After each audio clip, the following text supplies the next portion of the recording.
I spent 5 years working 3 jobs, saving every penny until I had $42,000 for my dream camper. It became both my home and the foundation of my travel photography business after my father kicked me out at 28. Never did I imagine the man who raised me would try to steal what I worked so hard for. The betrayal cut deep, but standing up for myself taught me lessons about family I never expected to learn. Before I tell you how my own father tried to steal what I worked so hard for, drop a comment letting me know where you are watching from. If you have ever had to stand up to family, hit that like button and subscribe for more real stories. Early childhood memories paint a different picture of my relationship with my dad. I remember fishing trips, where he would patiently teach me how to bait a hook, and camping weekends, where we would sit under the stars, as he pointed out constellations. Those were happy times filled with laughter and connection. I thought that bond would last forever.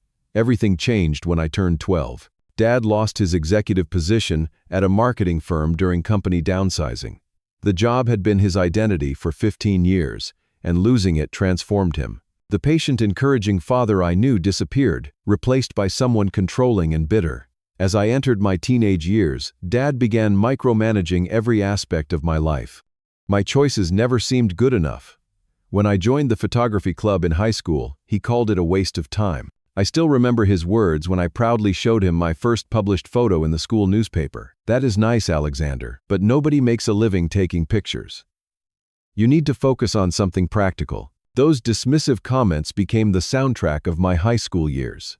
Despite his discouragement, photography remained my passion. The darkroom became my sanctuary, the only place where I felt truly free to express myself. When college application time arrived, the tension escalated. I wanted to study photography or visual arts. Dad insisted on business administration. Our arguments grew heated with him, threatening to withhold financial support unless I chose a sensible career path. Eventually, we reached a compromise. I would major in marketing with a minor in photography.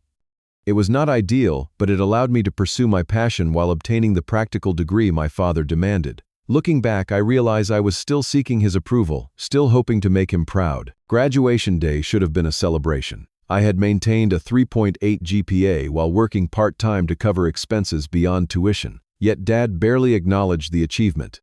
While other parents were taking photos and celebrating with their children, he simply said, "I expected nothing less," before checking his watch and asking when we could leave. After college, I landed a marketing position at a mid-size firm. The job paid decently but left me feeling empty.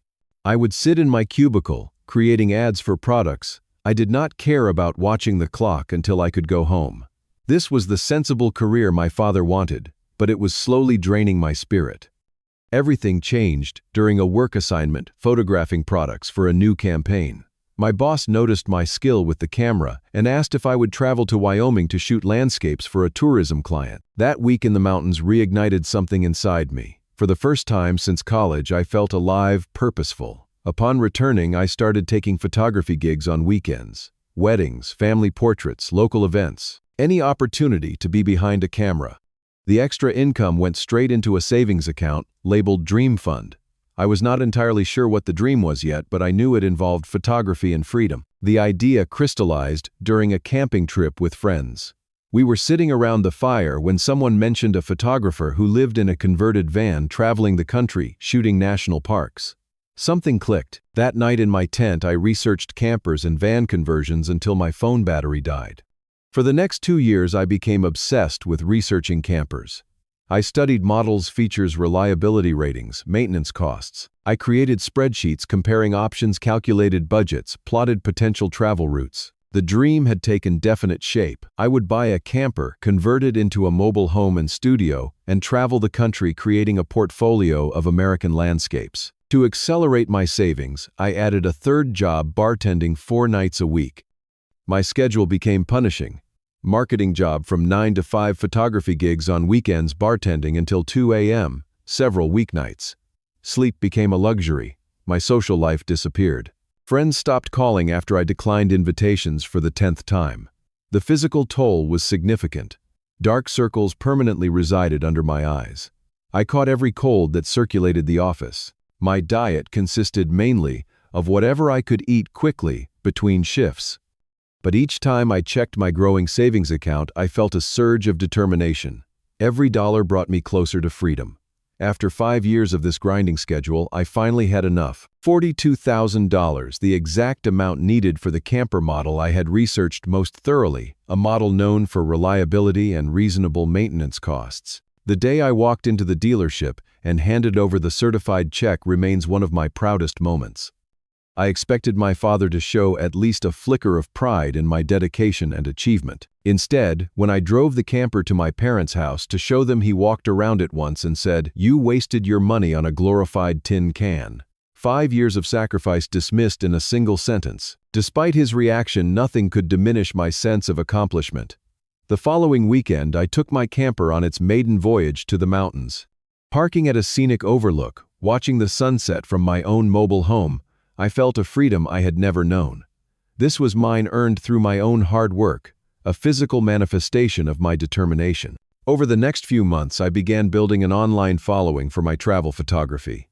Each weekend trip yielded new content. My social media accounts slowly gained traction, with followers appreciating the combination of striking landscapes and the story of my journey toward a location-independent lifestyle. To save more money for my eventual full-time travels, I moved back to my parents' house temporarily. The plan was to stay 6 months living in the camper parked in their driveway, using their utilities while continuing my 3 jobs. I would be able to save nearly every dollar I earned without paying rent. The arrangement quickly became tense. Dad constantly questioned when I would get serious about my career. He made snide comments about my camper, calling it my midlife crisis on wheels. Most painfully, he dismissed my growing photography business as a hobby that would never support me. Each day at home reopened old wounds about my life choices not meeting his expectations. The breaking point came 3 months into my stay. I returned from a bartending shift to find Dad sitting at the kitchen table with my mail spread out in front of him. Among the opened envelopes was a check from a tourism company that had purchased several of my photos for a substantial sum. When I asked why he had opened my mail, his response left me speechless. "As long as you live under my roof, I have a right to know what is going on."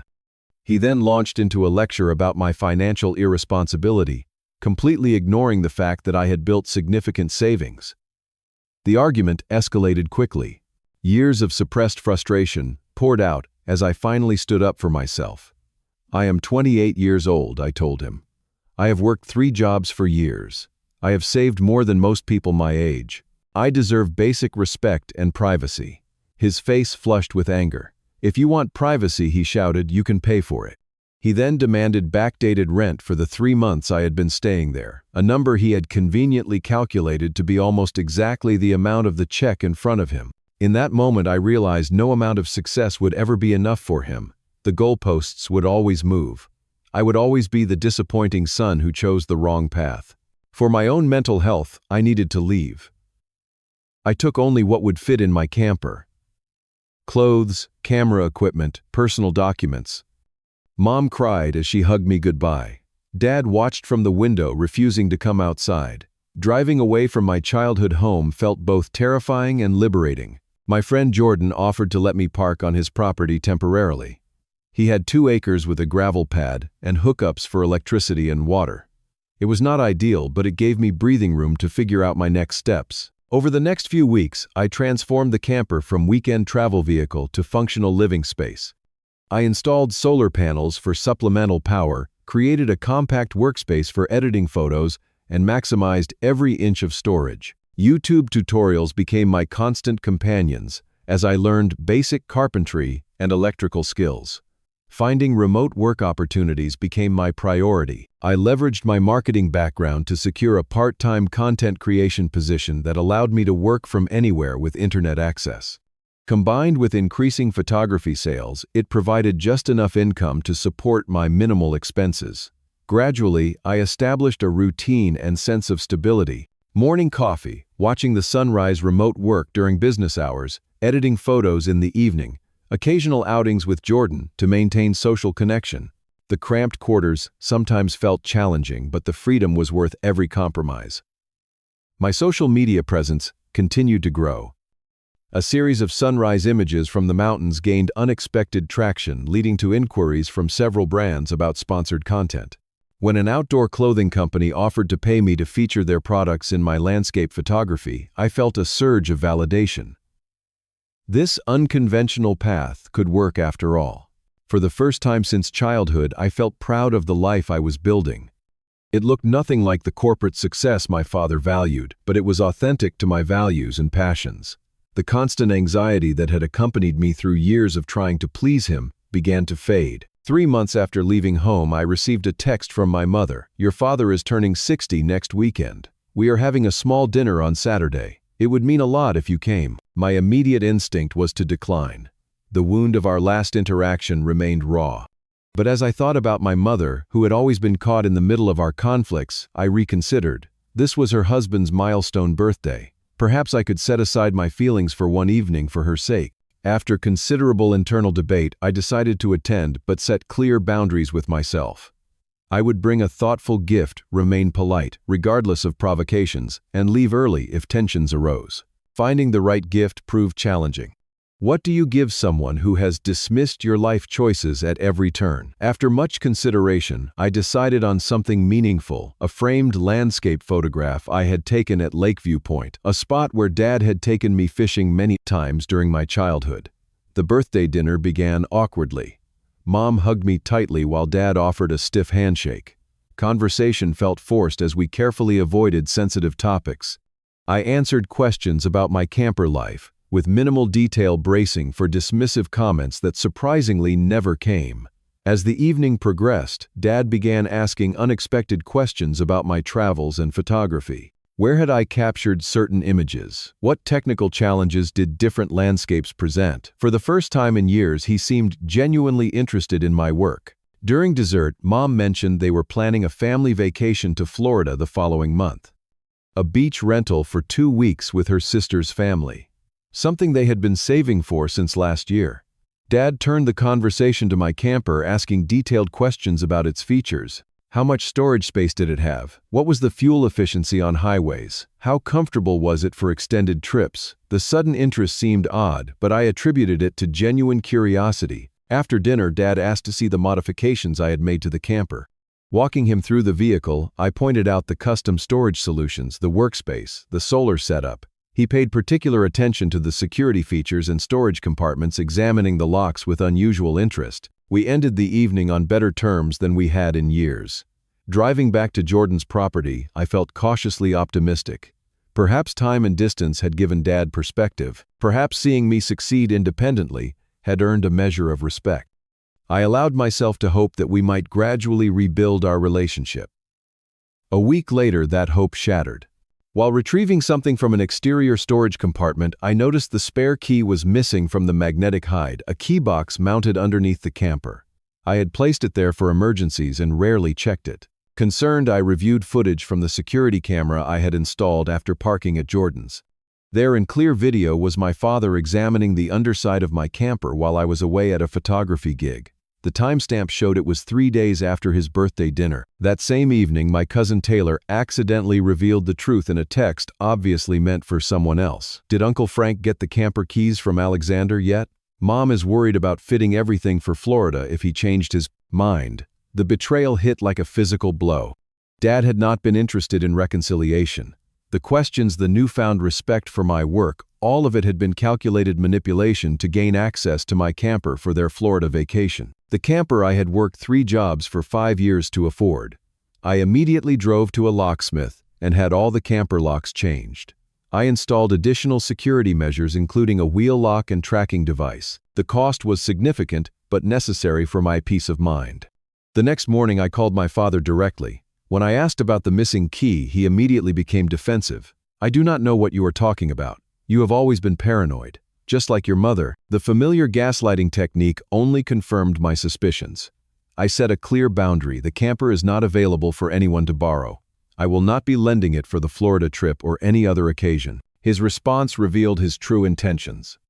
"After all we have done for you, you cannot do one simple thing for family. It is just sitting there most of the time anyway. We would take good care of it." Over the next few days, I discovered Dad had told extended family members I had promised to loan them the camper for their vacation. My phone filled with messages from aunts, uncles, and cousins expressing disappointment in my change of heart. One aunt wrote, Your father was so excited to drive to Florida in your camper. Why would you promise something and then take it back? The pressure was intense. Family members I rarely heard from suddenly had opinions about my selfishness. My mother called in tears, saying Dad had already planned the route and was looking forward to the trip. The guilt trips came from all directions, each message implying I was the unreasonable one. Despite the pressure, I stood firm. The camper was not just a recreational vehicle. It was my home, my studio, and represented years of sacrifice. No amount of family obligation justified lending it based on a promise I never made. After my continued refusals, my parents implemented the silent treatment, a tactic Dad had used throughout my childhood when disappointed in my choices. 2 weeks passed without contact from either of them, though the rest of the family continued their campaign of guilt and manipulation. I was sitting in a coffee shop with Jordan when my phone buzzed with a security alert. The motion sensors on my camper had been triggered. Opening the app, I watched live footage of my father, uncle, and cousin attempting to access my camper. Dad was using tools to try to bypass the new locks I had installed. Jordan drove me back to his property at record speed. We arrived to find them in the process of attaching my camper to my uncle's truck. I blocked the driveway with Jordan's car and approached them, phone recording in hand. Dad did not even look ashamed when caught in the act. Instead, he claimed, "You abandoned it on family property. Finders keepers. We are just borrowing it anyway." My uncle looked uncomfortable but followed my father's lead, mumbling something about a misunderstanding. My cousin avoided eye contact entirely. While Jordan positioned himself between them and the camper, I called the police. Dad's face contorted with rage. "You call the cops on family. You are no longer my son," he threatened. Looking at the man who had dismissed and manipulated me for decades, I felt a strange calm descend. "I stopped being your son when you stopped respecting me," I replied. The 10 minutes waiting for police felt like hours. Dad alternated between threatening and pleading. My uncle tried to mediate, suggesting we all calm down and discuss things rationally. But there was nothing to discuss. They had been caught attempting to steal my property. When the officers arrived, they assessed the situation quickly. I provided my vehicle registration and proof of purchase. Dad attempted to claim joint ownership, suggesting he had helped purchase the camper but had no documentation to support this false claim. The officer was direct. "What you are doing could be considered grand theft auto. The camper is registered solely to Alexander. You have no legal right to take it without permission." My uncle and cousin quickly distanced themselves from the situation, claiming they thought I had agreed to loan the vehicle and were just helping with logistics. They apologized profusely before retreating to their truck. Dad did not back down so easily. His humiliation transformed into uncontrolled rage. He shouted accusations about my ingratitude, my selfishness, my failure as a son. The officers eventually escorted him from the property with a stern warning about trespassing if he returned. As they drove away, the silence felt overwhelming. Jordan placed a hand on my shoulder but said nothing. What was there to say? My own father had attempted to steal from me, then blamed me for the consequences of his actions. The emotional aftermath was complex and painful. Despite the clear betrayal, part of me still struggled with doubt. Had I overreacted? Should I have just loaned them the camper to keep peace in the family? The lifetime of conditioning to prioritize my father's wishes over my own needs did not disappear overnight. Jordan provided valuable perspective during those difficult days. He reminded me that healthy families do not attempt to take your possessions without permission, then vilify you for protecting what is yours. Calling the police was not an overreaction to someone attempting to steal your home. To ensure my ongoing security, I invested in a comprehensive security system for the camper. Multiple cameras, motion sensors, GPS tracking. The expense was significant, but the peace of mind was worth every penny. I also formally arranged to rent the space from Jordan, giving me legal standing as a tenant. The first voicemail from my father arrived 3 days after the incident. Rather than an apology, it contained a lengthy tirade about my disrespect and threats to disown me. I blocked his number for my mental health, a boundary that would have been unthinkable just months earlier. A week later, Mom called in tears. "He is still your father," she pleaded. "He made a mistake, but he loves you. Can you not find it in your heart to forgive him?" I explained as gently as possible. "I need space until he can respect my property and my choices. This is not about forgiveness right now. It is about establishing basic boundaries." I love you both, but I cannot allow this pattern to continue. Rather than dwelling on the family drama, I focused on my work and travels. I scheduled photography trips to locations I had long wanted to capture. The creative immersion became a form of therapy, allowing me to process my emotions through my art. Online, I discovered communities of adults navigating similar family dynamics. Reading their stories helped me understand the patterns in my relationship with my father. The controlling behavior, the dismissal of my choices, the manipulation. These were not unique to my situation, but common features of certain family systems. I learned about setting healthy boundaries, about distinguishing between guilt and responsibility. Most importantly, I began to understand that love should not require surrendering your autonomy or possessions to prove loyalty. 3 months passed without contact from my father. In that time, my photography business flourished. A major outdoor magazine published my series on lesser-known mountain trails. A travel company commissioned work for their upcoming catalog. The path my father had dismissed as impractical was providing both financial stability and fulfillment. The text from Dad arrived unexpectedly on a Tuesday morning. "Can we talk?" Just those 3 words, more humble than any communication I had ever received from him. I considered ignoring it, but ultimately responded with clear conditions. "We can meet at the downtown coffee shop on Thursday at 10 a.m. I would appreciate a conversation without accusations or justifications." Jordan waited at a nearby table during the meeting, providing both moral support and a safety net if things went sideways. Dad arrived precisely on time, looking older and more tired than I remembered. He began with an attempt to minimize the situation. "It was just a misunderstanding. We thought you would not mind if we borrowed it." I calmly restated what had happened. "You took my spare key without permission. When that did not work, you attempted to take my camper while I was away. When caught, you claimed rights to property that is legally mine. That is not a misunderstanding." For several minutes, Dad cycled through familiar patterns, deflection minimization references to all they had done for me over the years. But as I maintained calm and refused to engage with these tactics, something shifted. His defenses gradually lowered. What followed was something I had never witnessed in 32 years, my father acknowledging he was wrong. No qualifications, no shifting blame. Just a simple, "You are right. What I did was wrong and I am sorry." The apology was unexpected and imperfect, but it seemed genuine. I acknowledged it without offering instant forgiveness. "Thank you for saying that. It means a lot to hear you take responsibility." We spent the next hour establishing what would be necessary to rebuild trust. Respect for my boundaries, acknowledgement of my independence, time, and consistent behavior, not just words. A recognition that my life choices, while different from what he had envisioned, were valid and successful. Dad initially showed impatience with this measured approach.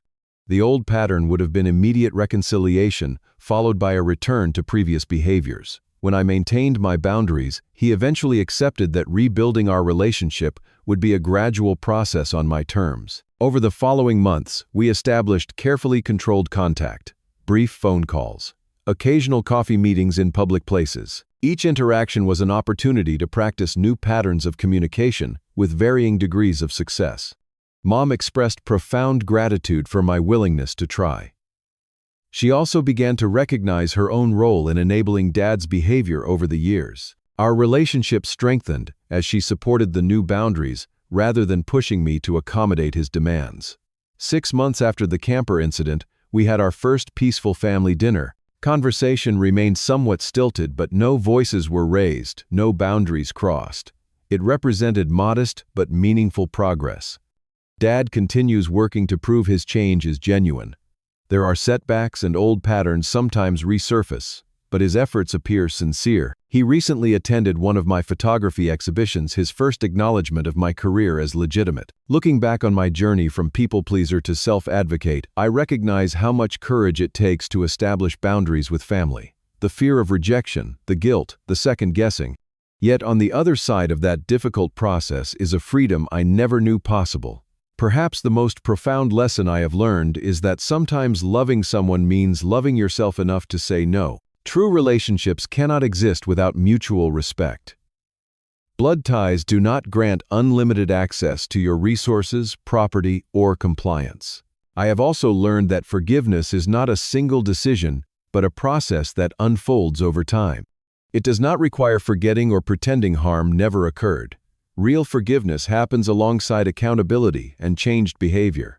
Not all family relationships can be healed. Some people are unable or unwilling to respect boundaries.